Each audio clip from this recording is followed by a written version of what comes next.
Welcome, everybody, and thanks for tuning in. Episode number 18. Drum Machine Science here. We're going to layer drums. I'm just going to show you how I layer drums. It's really simple. It's going to be a pretty quick tutorial, but I think you're really going to enjoy this. We're using the MPC Studio Black. We're on the new updated software 2.0.5 or 6, something of that matter, but you can use the same process on the older MP software. You can even use this in the DAW program as well. You just have to do a little bit differently, but today we're just going to focus on the MPC software. All right, first thing you want to do, you want to have a main sample in mind that you want to use. The reason for this is because you want to choose drums accordingly. You can do drums first and then find a sample later, but then you're going to have to find a sample that matches the drums that you're using. For this matter, I have a sample I'm going to use. I'm going to match the drums to that. You don't have to do it, match them. You can, kind of just make your drums and do little individual pieces, but I'm doing it this way to give you creative tools and a process way of thinking to make things a little bit richer and a little bit better. I'm using a tempo of 90, and let me show you what the sample is.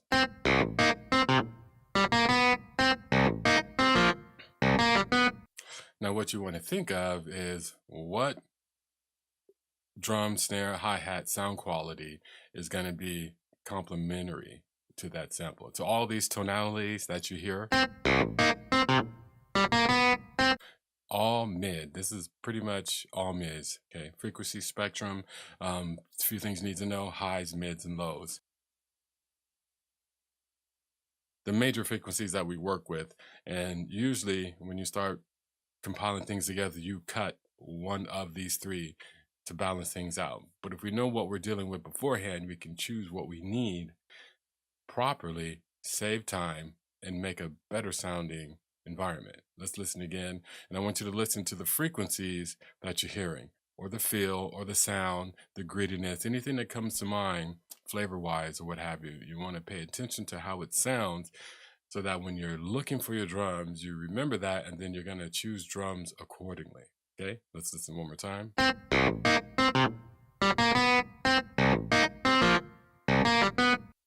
Okay, should have a picture in your head. I'm thinking a crunchy,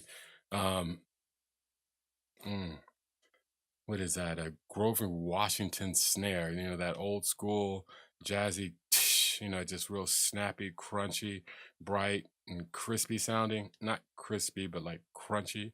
I'm hearing a dry drum with a low end back. I'm at least have two drums layered into this one.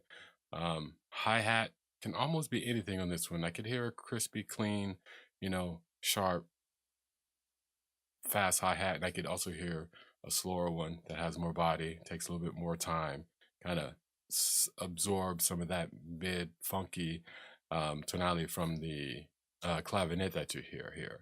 So that's what I'm thinking, and it can change at any moment. So first, let's go ahead and let's listen to some kicks. I just have a little library here. Here's some Dilla kicks.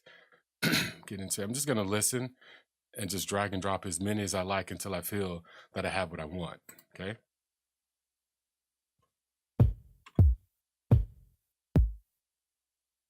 See, I like that. So you're just going to double click that, get that in there.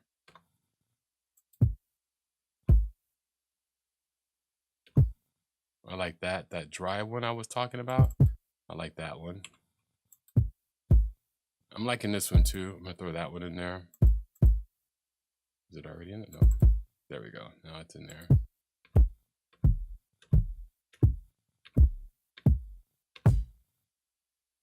That has a lot of body in it. I'm going to throw that one in there too. Like I said, you're just picking. Oh, what's that? I like that too. Whatever you think you like, based on auditioning the sample.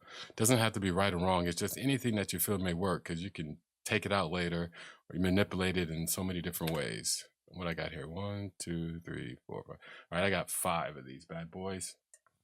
I'm just going to use these 5 for now. So I'm just going to drag and drop these. Let's see. One here. 1, 2, 3, 4. So I got them all on my pads. I like this one for my main. This one definitely for my main. So what I'm gonna do now, I'm just gonna go into the program edit,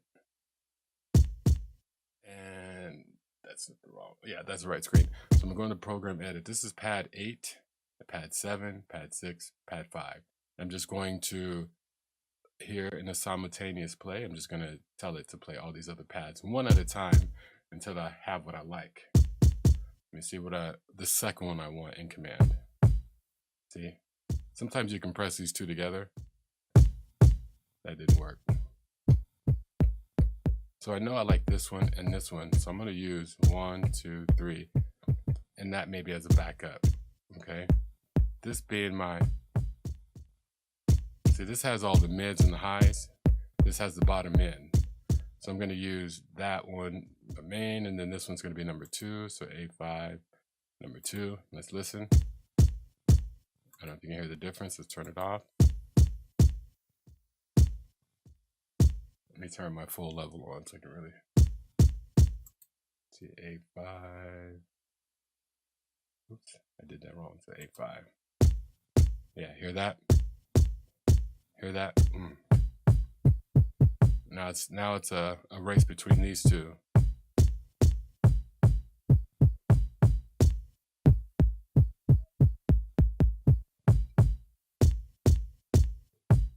Now that one sounds very similar to what I already have here, but I'm just gonna drop it in there just to listen real quick, and then you can always take it out. And then for funsies, I'm just gonna add A6 to this. A6. Now that's pounding pretty hard, right? And I'll turn these off so you can hear the difference. Hear that? Turn it back on. We'll do this in sequence this time. 5, 6, and 7. Okay, now we're gonna go back here to snares. We're gonna do the same thing for snares. Listen and choose as many as we like.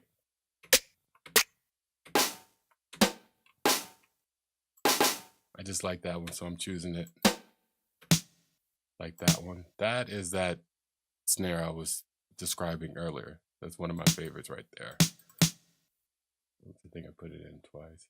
7. Okay. I like that one too.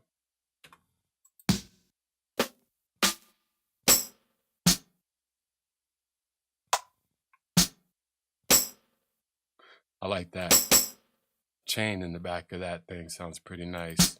That dirty clavinet, that might work well together. And that one too. It's a little muddy. So I got what, 1, 2, 3, 4, 5 snares. No problem. Let's go ahead and drop these things in. Snare 1, 2.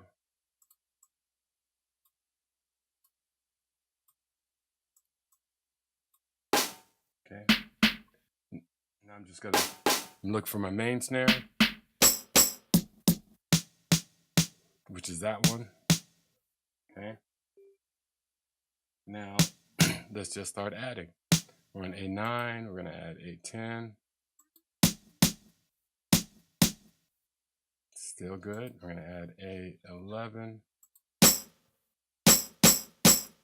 I might take that out, but I'm gonna leave it in there for now. A12. Now it's getting very bright. A16. Okay, so take this one off.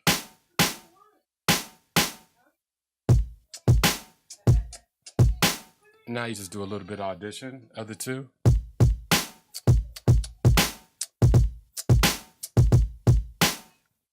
So far so good, and we can always go back and change things as we need to, as we see fit. So now let's go ahead and get a hat in here.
All right, so I got 1, 2, 3, 4 hi-hats. I'm gonna put those on this one over here. 1, 2, 3, 4. Audition.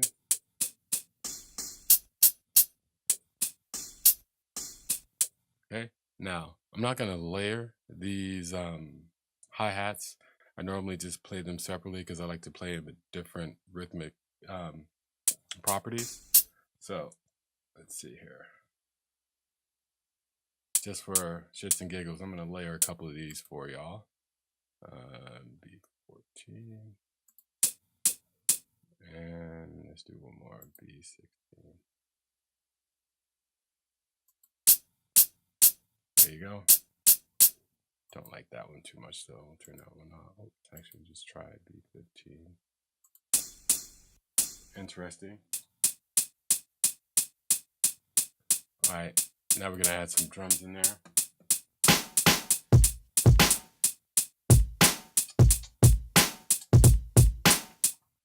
Now, I don't have a pattern in my head. I'm just gonna lay something down and throw the sample over the top of it so you can hear it. And then I'm gonna take all the drum layers off so you can hear it without it, with and without. All right, let me just make a little pattern here.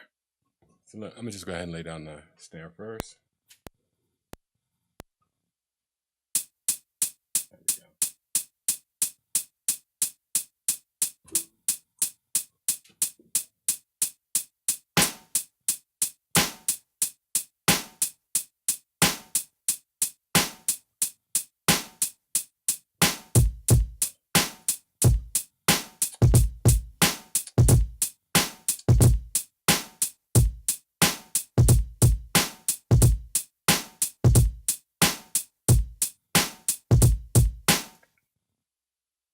Straightforward and simple, not trying to go off the grid on this or not. So let me just put another track in, we'll put the sample in, and we'll listen. All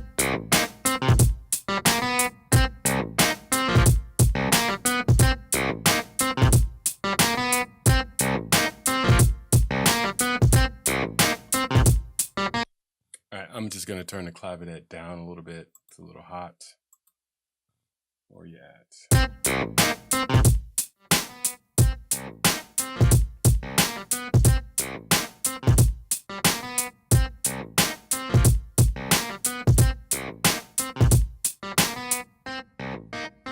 All right, now I'm gonna go back to track 1, and I'm gonna turn all the layers off so you can hear the difference.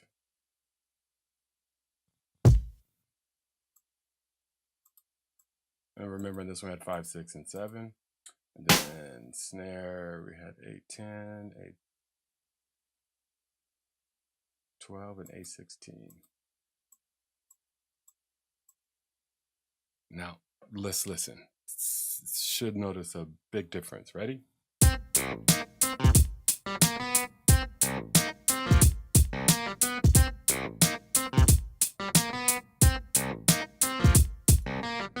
Okay, now I'm gonna slowly add everything back in little by little. You can hear the difference come back to light.